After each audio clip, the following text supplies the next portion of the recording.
ये linear equation का इन two variable का पार्ट वन में हम लोग इन 3 मेथड के बारे में सीख गए, ग्राफिकल, सब्स्टिट्यूशन और एलिमिनेशन मेथड। ठीक है, इसको खत्म हो जाने के बाद अब आता है पार्ट 2, जिसमें आता है condition for solubility of linear equation. ठीक है, मतलब लीनियर इक्वेशन को सोल्युबिलिटी के अनुसार जो उसका ये बनता है ना, क्या बोलते हैं उसको, इक्वेशन बनता है, उसके बारे में समझाते हैं। ठीक है, तो इसको समझते हैं। हम जानते हैं किसी भी linear equation graphical method solve किया जाता है। ठीक है, यहाँ पे तो ग्राफिकल मेथड जब हम सॉल्व करते हैं तो हमेशा 2 लाइन बनता है। कितना लाइन बनता है? क्योंकि 2 इक्वेशन 2 लाइन बनेगा। ठीक है, तो 2 लाइन क्या हो सकता है, क्या कंडीशन? पहला कंडीशन 2 लाइन एक दूसरे क्रॉस कर जाए, ये पहला कंडीशन हो सकता है। दूसरा कंडीशन क्या हो सकता है? 2 लाइन एक दूसरे के बिल्कुल समांतर से कटे ही नहीं। और तीसरा ये हो सकता है 2 लाइन एक दूसरे के ऊपर हो जाए। क्या हो जाए? एक दूसरे के है ना, एक के ऊपर एक ही दूसरा लाइन हो जाए। यही 3 कंडीशन हो सकता है ना। 2 लाइन के साथ 3 ही कंडीशन हो सकता है। या फिर दोनों क्या करेगा, एक पॉइंट पे कटेगा, या फिर कहीं नहीं कटेगा, पैरेलल हो जाएगा, या फिर क्या होगा, एक ही लाइन पर मतलब इन्फिनाइट बार कटेगा, है ना। तो हम जानते हैं जितना कटा उतना सॉल्यूशन। इसका कितना सॉल्यूशन होगा? इसका कितना होगा? No solution. इसका कितना होगा? Infinite solution. अब आप कैसे पहचानिएगा किसी इक्वेशन का एक सॉल्यूशन है, कोई सॉल्यूशन नहीं है, या फिर इन्फिनाइट सॉल्यूशन है? ठीक है, तो क्या बार बार ग्राफ बनाइए उसको इतना छोटा काम के लिए? नहीं ना। तो उसके लिए आ गया मेथड। क्या आ गया? मेथड। ठीक है, तो जब हम कोई इक्वेशन लिखते हैं, जैसे यहाँ है ना, यहाँ पे तो हम लोग पहले चैप्टर में पढ़ सकें, इसको क्या बोलते हैं? इसको A1 B1 C1 A2 B2 C2। Clear यहाँ पे? तो यही चीज़ के ऊपर यहाँ पे हम हैं। तो पहला क्या बोलता है, अगर A1 बाई A2 बराबर नहीं है, not equal to B1 by B2 है, तो वो क्या हो जाएगा? Has unique solution. क्या हो जाएगा? मतलब एक पॉइंट पे कटेगा। एक पॉइंट पे कब कटेगा बताओ? क्या क्या वाला कंडीशन? A1 जो है, ये वाला A1 जो है, A1 बाई A2 करेंगे और इक्वल टू, है ना, नॉट इक्वल टू यहाँ देंगे, सॉरी गलती, नॉट इक्वल है ना, B1 बाई B2 रहेगा। तो क्या हो जाएगा?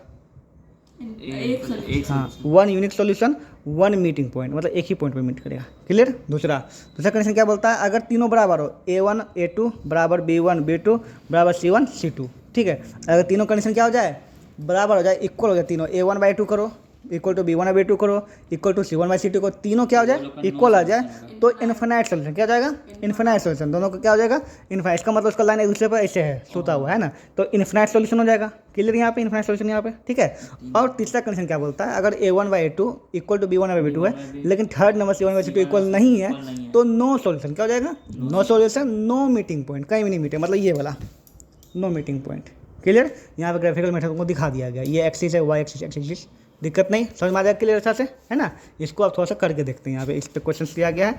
यहाँ बोलता है finding the value of k with the help of condition of solubility. ठीक है, तो सबसे पहले यहाँ पे question, right whether the following equation has which solubility, किस प्रकार सोल्युबिलिटी इसको पता करना है। ठीक है, यहाँ पे तो यहाँ पे हम नहीं बनाएंगे, हम बोर्ड पे बनाएंगे। आप जो है, क्योंकि यहाँ खाली रहेगा तो आपको बनाने में हेल्प मिलेगा। तो शुरू करते हैं। सबसे पहले क्या बताओ, ये ए हो गया, ये बी हो गया, क्या हो गया? सी। लेकिन सी ए कब होगा? जब इधर आएगा तब। ठीक है, यहाँ पे तो -17, ये बात याद रखना, वहाँ पे दिक्कत मत करना। ठीक है, आप जो बोले। ठीक है, तो A B C A1 B1 C1 A2 B2 और C2। तो इसका ला के दिखाने, अगर तुमको सिर्फ पूछे विच सोल्युबिलिटी, सिर्फ ऑब्जेक्टिव में पूछेगा ना, तो तुमको शॉर्टकट में करना। ठीक है, यहाँ लिखो A1 इक्वल टू कितना है बताओ? 2। B1 इक्वल टू कितना है? अच्छा, इतना भी क्यों लिखें, फटाफट करते हैं, हटाओ, उतना भी नहीं लिखें। ठीक है, यहाँ पे A1 बाई B1 होता है ना, तो A1 B1 कर दो, कितना आ जाएगा बता? 2/5, सब में भी इक्वल टू, ठीक ना। उसके क्या जाएगा बता? 5/3। उसका फिर दो, क्या आ जाएगा? -14। अब देखो, ये इसके बराबर है क्या? तो यहीं पे बराबर नहीं हो गया। जब यहीं पे बराबर नहीं हो गया, तो इससे कोई मतलब हमको नहीं। पूछो क्यों? क्योंकि पहला ही बोलता है अगर A1 A2 बराबर नहीं, B1 B2 C से कोई मतलब ही नहीं है। मतलब इसका कौन सा सोल्यूशन? कितना सोल्यूशन बताओ? On 1 solution. कितना सोल्यूशन हो जाएगा इसका आंसर? इसका हो जाएगा, इसका सोल्युबिलिटी क्या है बताओ? 1 सोल्यूशन। क्या हो जाएगा? यूनिक सोल्यूशन बोल दो, 1 सोल्यूशन बोल दो, 1 मीटिंग पॉइंट बोलो, क्रॉस ग्राफ बोल दो। ठीक है, एक ही चीज़ है, मतलब ये वाला है। ठीक है, अब इसका बताएंगे खुद से। ठीक है, जल्दी बताओ क्या होगा इसका, बताओ। -9 हाँ, बाय 3। हाँ, फिर B का 21, 21, उसके बाद -7 -7 और C का -3 -3, और इधर 1। इधर 1। एक्सीलेंट। ठीक है, करते हैं सॉल्व इसका, करके देखो क्या क्या आता है। यहाँ देखो, देखो ये कट गया, कितना आएगा? 3 बार में कट गया। ये भी कितना बार में? 3 बार में। और ये तो 3 है, ये है। ठीक है, तो देखो -3 आ गया, इक्वल टू नीचे माइनस तो रहेगा नहीं, ऊपर चल जाएगा ऑटोमेटिक, तो ये भी क्या हो जाएगा -3 और भी क्या हो जाएगा -3, तीनों बराबर हो गया। तीनों बराबर कौन सा सोल्यूशन बताओ, ये वाला है ना यहाँ पे a1/a2 equal to b1/b2 equal to c1 c2 मतलब क्या हो जाएगा इनफाइनाइट सोल्यूशन। कितना सोल्यूशन हो जाएगा इनफाइनाइट सोल्यूशन। इनफाइनाइट सोल्यूशन वो वाला है। क्लियर है यहाँ पे। चलिए थर्ड और लास्ट इसको करते हैं, इसका ये सब एक ही ढंग का, ठीक है। यहाँ पे चलिए अगला क्या हो जाएगा बताओ, इसको खुद से बताइए। 6/9 हो जाएगा, कितना हो जाएगा सीधा देखो 6/9 इक्वल टू 2, फिर कितना -10/-15 -10/-15 दे दो इक्वल टू कितना हो जाएगा -7/-3 हो जाएगा यहाँ पे, ठीक है। यहाँ पे देखो ई माइनस खत्म, ई माइनस खत्म, क्लियर। यहाँ काट दो 2/3 हो जाएगा, ये भी कितना आ जाएगा 2/3, ये तो कटेगा नहीं है ना। कितना आ गया तुम्हारा 2/3 आ गया, बराबर 2/3 आ गया। अब बराबर नहीं आ गया 7/3, तो 2 बराबर 1 बराबर नहीं है ना, तो इसका क्या हो जाएगा बताओ, 2 बराबर एक सोल्यूशन में क्या होगा, नो सोल्यूशन है ना, नो मीटिंग पॉइंट, कोई मीटिंग पॉइंट नहीं हुआ, और पैरेलल लाइंस, ठीक है। क्लियर, क्रिस्टल क्लियर हो गया यहाँ पे। तो इस तरह से यहाँ पर अगर ये रहेगा तो इसमें और क्वेश्चन हैं, इसको आप सॉल्व कीजिएगा। क्लियर यहाँ पे लॉन्ग मेथड से करना हो तो को सजा के लिखिएगा a1/a2 b1/b2 c1/c2 लिखिएगा, और यही लॉन्ग मेथड क्या उसमें, ठीक है यहाँ पे। क्लियर, ऐसे ये ऑब्जेक्टिव में ही पूछा है, सब्जेक्टिव में नहीं पूछेगा। चलो एक लिख के बताते हैं, ठीक है यहाँ पे। तो देखो a1 इक्वल टू हो गया तुम्हारा 2, b1 इक्वल टू तुम्हारा हो गया 5, ठीक है, और c1 इक्वल टू तुम्हारा हो गया 17, ठीक है। हाँ -17 सॉरी। a1 इक्वल टू हो गया 5, b1 equal to sorry a2 हो गया, a2 equal to b2 equal to कितना हो जाएगा 3, और c2 इक्वल टू हो गया -14, ठीक है। अब इसको बैठाते हैं a1/a2 b1/b2 c1/c2, इस पर बैठाते हैं तो क्या होगा 2/5 इक्वल टू 5/3 है ना। तो यहीं पे हो गया नॉट इक्वल टू हो गया, तो इसी को मतलब है नहीं हमको, नहीं मतलब यहाँ पे है ना, तो यहाँ पे लिख देंगे हैंस लिख दो यहाँ पे, it is satisfy a1/a2 not equal to b1/b2। So this है सॉल्यूशन ऑफ यूनिक सॉल्यूशन, क्या होगा this equation has unique solution, हो गया ठीक, इसे लिखना क्लियर। अब यहाँ पे find the value of k with the following equation. अब इसके हेल्प से आपको वैल्यू निकालना है के का, ठीक है। के हो सकता है वहाँ पे जेड हो सकता है, लेकिन के ही दिया जाता है बहुत केस में, इसीलिए। और ये कौन बेवकूफ़ क्वेश्चन लिखा इसमें के नहीं है, कैसे निकालेंगे के का वैल्यू इसमें, गलती से ये क्वेश्चन जो है ये वाला लिखा गया, ठीक है। आपको इसमें बताना है कौन सा टाइप का इसमें है, ठीक है। के का वैल्यू इसमें है ही निकालना है, ठीक है। यहाँ से क्वेश्चन शुरू करते हैं, ठीक है। यहाँ पे ओके, तो इसमें के का वैल्यू निकालना है। के का वैल्यू निकालने के लिए पहले आपको सोल्युबिलिटी देखना पड़ता है, ठीक है, कौन सा सोल्युबिलिटी में ये आता है। तो शुरू करते हैं यहाँ पे तो आपका बताइए a1 इक्वल टू कितना है के, है ना, a1 इक्वल टू के, यहाँ पे b1 इक्वल टू कितना है बताइए 2 है, और c1 इक्वल टू कितना है -3 है, एक्सीलेंट, ठीक है। अब a2 इक्वल टू कितना है 3 है, और b2 इक्वल टू कितना है 6, और c2 इक्वल टू कितना है बताइए -10, ओके। इसको बैठाइए a1/a2 equal to b1/b2 equal to c1/c2, हाँ इस पर बैठाइए जी। अब आपने पता चला कि इसमें है नहीं, ठीक है। यहाँ पे तो क्या हो जाएगा बताइए k/3 हो जाएगा इक्वल टू 2/6 और -3/10, ओके। तो इन टाइप के क्वेश्चन में ना आपको पहले ही बोल देगा ये किस प्रकार का सोल्युबिलिटी है, बता देगा पहले ही, ठीक है, कि ये आपका इस प्रकार सोल्युबिलिटी है, इस पर बैठा के बनाइए आप, ठीक है। यहाँ पे तो इस क्वेश्चन में हम लिखे नहीं है, आपकी आधा क्वेश्चन लिखे हैं, बताते हैं क्या दे बता हैज अ यूनिक सोल्यूशन, क्या है यूनिक सोल्यूशन। हम जानते हैं कि ये इक्वल टू नहीं होता, मतलब इससे कोई मतलब हमको है नहीं, है ना, ठीक है। यहाँ पे क्वेश्चन अधूरा है, यहाँ पे लिखा होगा हैज अ यूनिक सॉल्यूशन। अगर यहाँ ऐसे रहेगा क्वेश्चन, इफ़ इतना इतना है जो unique solution, find the value of के, पहले से दिया रहेगा कौन सा सॉल्यूशन है, ठीक है, यूनिक है तो यूनिक है तो ऐसे ही बैठेगा, है ना, नॉट इक्वल टू बैठेगा यहाँ पे। तो के का मान यहाँ पे नॉट इक्वल टू में निकलेगा, इतना नॉट इक्वल टू इतना लिख दिया यहाँ पे, ठीक है। शुरू करते हैं।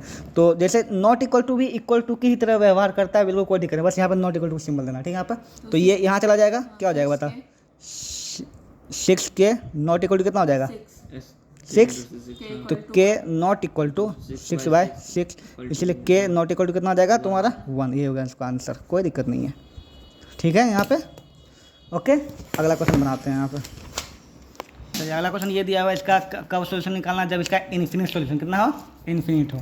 तो अब हम यहाँ इतना नहीं लिखने वाले, a1 b1 लिखने वाले है नहीं, ठीक है। तो लोग एग्जाम में जरूर लिखना, ठीक है। यहाँ पे सीधा बैठाते हैं, ठीक है। यहाँ पे तो जब ये इन्फिनिट सोल्यूशन मतलब क्या होगा, सब बराबर हो जाएगा, ठीक है। तो क्या होगा बताओ a1/a2 b1/b2 इक्वल हो जाएगा, बैठाओ सबका, क्या हो जाएगा 2/k